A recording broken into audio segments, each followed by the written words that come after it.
I know this time of year we're probably thinking more harvest time, but I want to take us back to planting season. And I want to take us back several years ago to when we first bought our house and we put a vegetable garden in our backyard.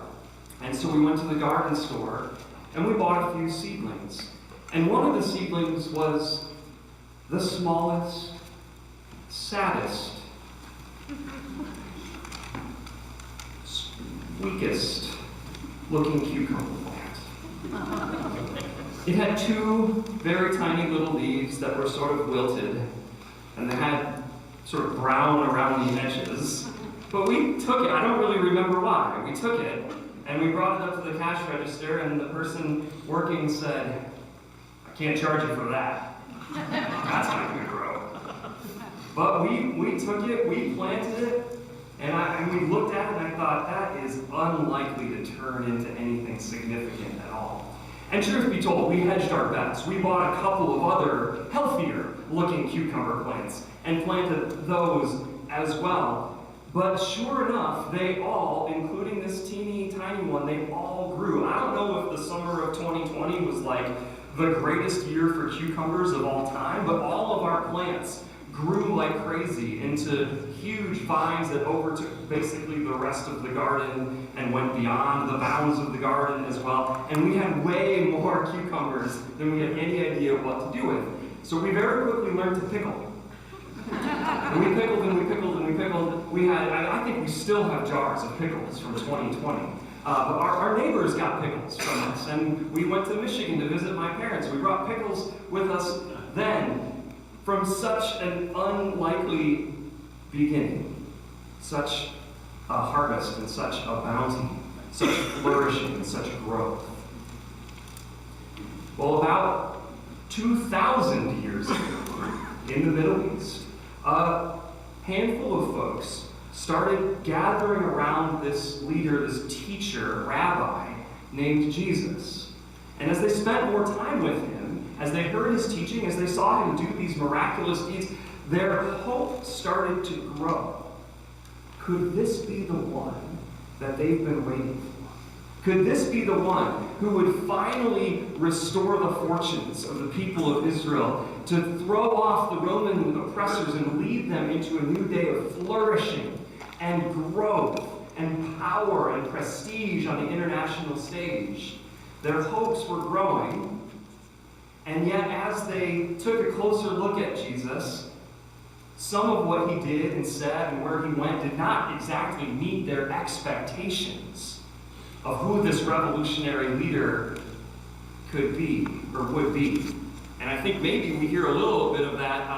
Joel, I don't know where Joel is. Thanks for your children's message. Joel, we hear a little bit of that in John's question, I think. Are you the one we're waiting? Because we see these things, and yet we thought there might be a little more revolution in this revolutionary figure. Because what they got instead was what they got in Jesus was a man who, instead of going to the halls of power, of religious power and political power to really shake things up, instead he went to the powerless. He went to the blind and the deaf and the poor. He avoided the big stage and the bright lights, and instead he went to these small, out-of-the-way places that were not all that significant. He went to the poor. He went to the sick. He went to the tax collectors and other folks who were just totally on the margins of society, and he stayed there with them, and he built relationships with them, and he healed them, he taught them, and he gathered those folks around them and said, "Blessed are the poor in spirit, for yours is the kingdom of heaven. And I want to work with you." And so what they got was a man who, when he finally did turn to Jerusalem, right, the capital city, he rode in on a donkey. And instead of giving a rousing political stump speech about how we're going to take it back, he wept for the city. What they got in Jesus was a man who ended up dead on a cross before any revolution, before any new kingdom of Israel had any chance of taking root and growing and flourishing. This revolution seemed pretty unlikely to grow and get off the ground. And so we can understand why John the Baptist and the other disciples may have looked around and asked, is this really how the kingdom of Israel is going to be restored, how we're going to be led into this new day of flourishing and growth? Is this really where the transformation and freedom and new life is going to come? Here in this person of Jesus? And maybe here we are 2,000 some years later, maybe we can relate to those disciples a bit because we do have great hope in Jesus and God's promise to bring about the renewal of the kingdom here on earth. And then we hear his call to be the church and that we are his plan to bring about this renewal and redemption through us, not us, but Christ in us.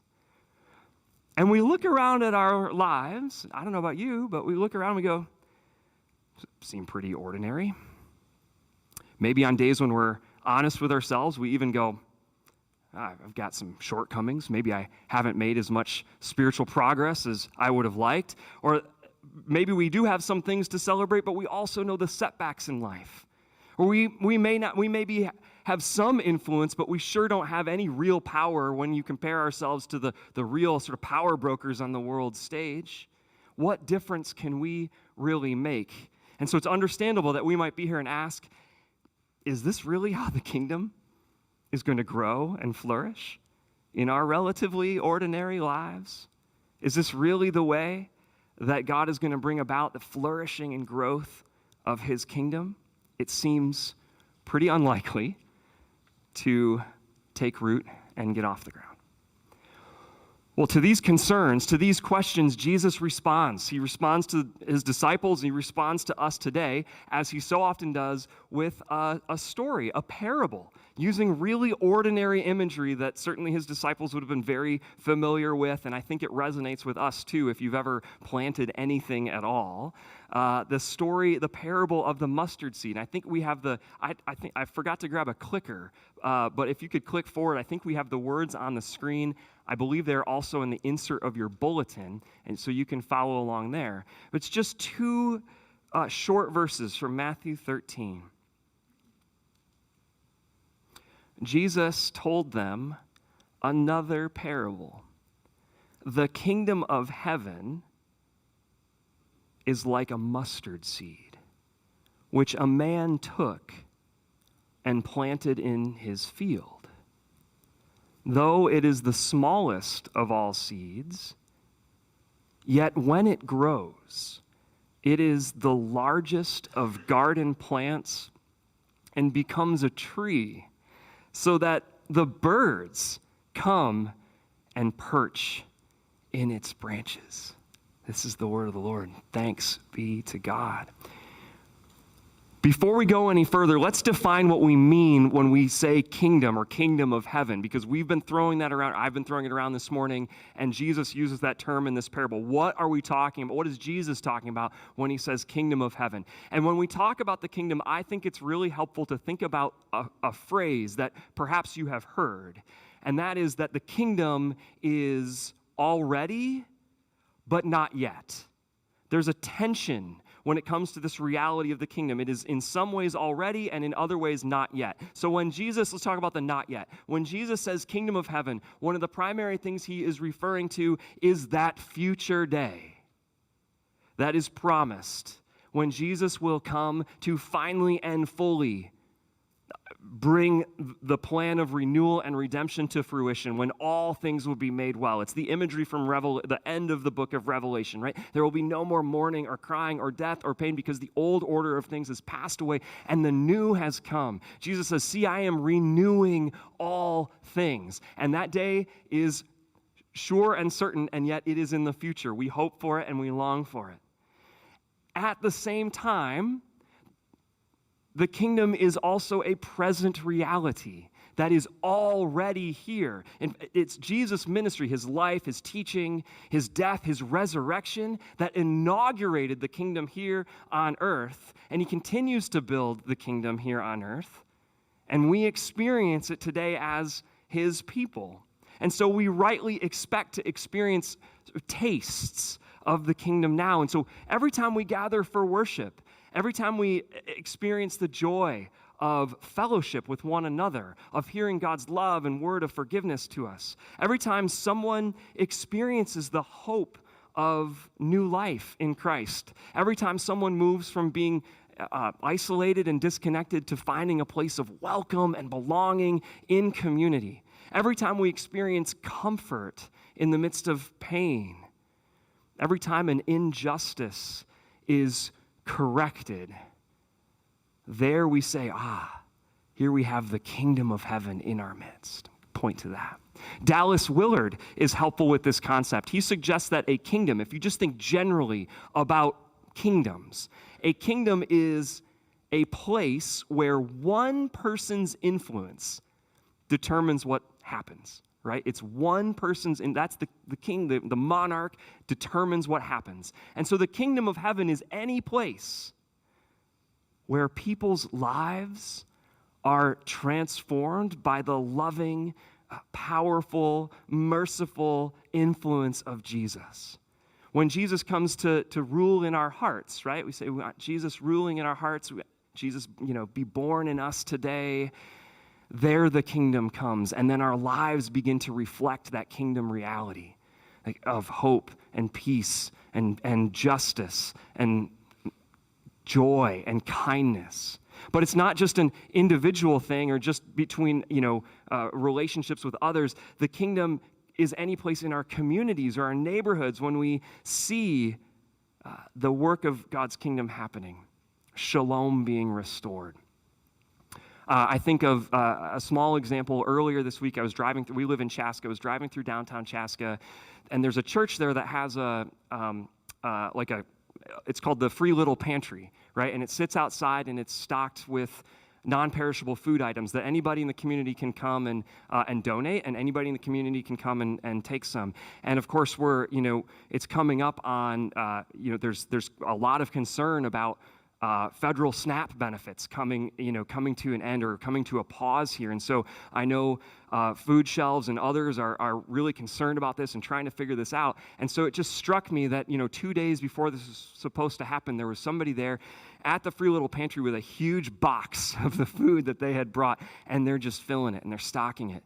Out of their plenty and their resources, they were able to give generously to help somebody else out. And that is the kingdom coming here on earth. And so the kingdom of heaven is this inspiring, beautiful reality. It's the poor being lifted up.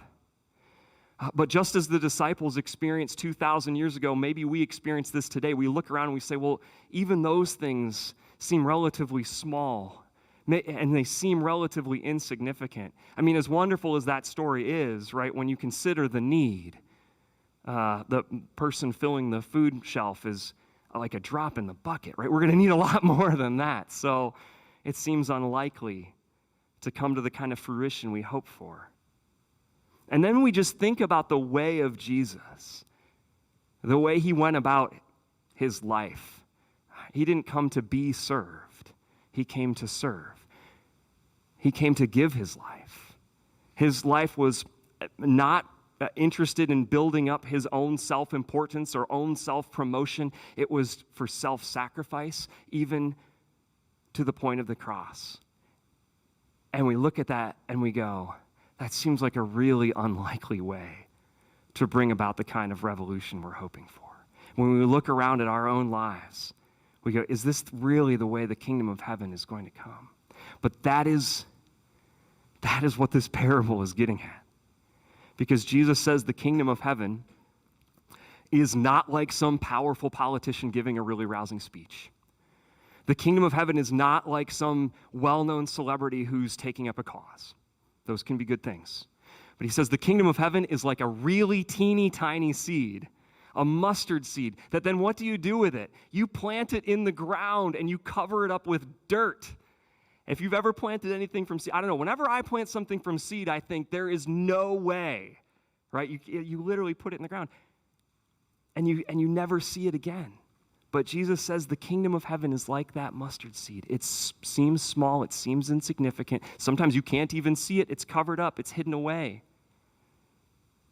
And it can seem like it's not going to work.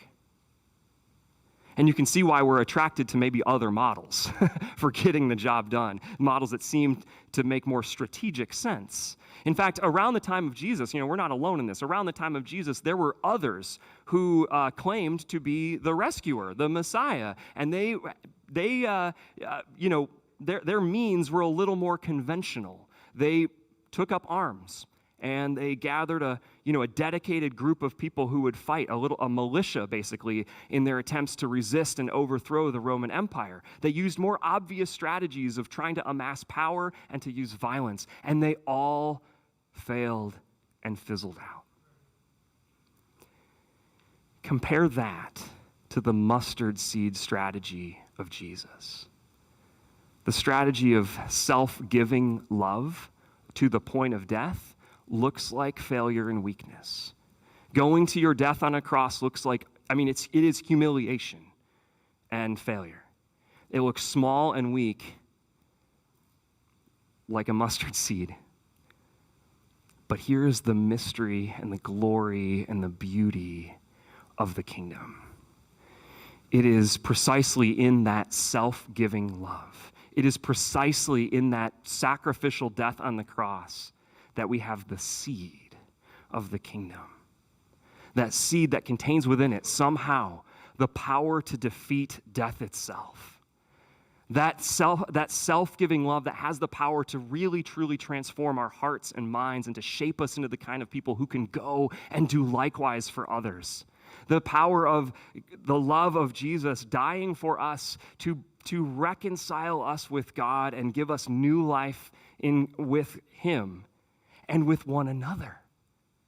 It seems totally paradoxical to the way we normally think about things, but it's in that dynamic of self-giving love that we see the kingdom take root and flourish and grow. And you look across the world today, and there is the church. And the church is by no means perfect, right? Let's be clear about that. That's not what I'm trying to say. And yet we see the impact of Jesus' kingdom all across the world, and the church doing wonderful things and serving others and blessing others. Again, we don't always get it right. But we do see the impact of what Jesus started. I want to finish up with a story that, for me, kind of encapsulates this mustard seed vision. It has to do with an organization that I was involved with a number of years ago called New City Kids in Jersey City, New Jersey. I got to intern there for a year when I was just out of college. But I want to take you back to the very beginning of New City Kids. This is about 30 years ago, early mid-90s. Two pastors, husband and wife team, went to go plant a church in Jersey City, New Jersey. They felt called by God. We're going to go plant this church in Jersey City, New Jersey. They spent a year working at this, and after a year, they had basically failed. They just did not have the people, they didn't have the core group, they didn't have the resources, and so they were deciding that it was probably time to shut it down. But what they realized was, even though they didn't have this, critical mass of people that they were hoping for, what they did have, week in and week out, was a small number of kids that would show up to the services just to be there, to hang out, to belong, to have a place for a couple of hours every week. And so they looked at that and they thought, what do we do with this?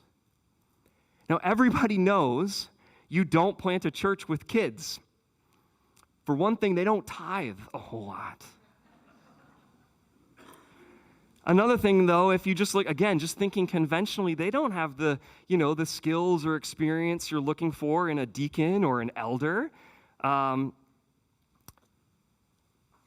are you going to build a church with that? If you start with a group of kids, it looks pretty unlikely. Looks pretty weak. But here's the mustard seed dynamic of the kingdom. They kept meeting with those kids.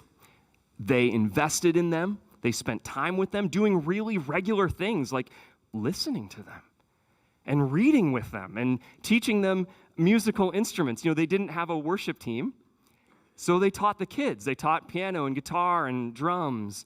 And soon enough, there was a worship team of kids who were leading other kids in worship. And so what they started doing is they would have a kids' church worship service twice a day on Saturdays. Hundreds of kids would come out for this. And the older kids started mentoring the younger kids and bringing them up, and it just kind of kept going. Fast forward to today.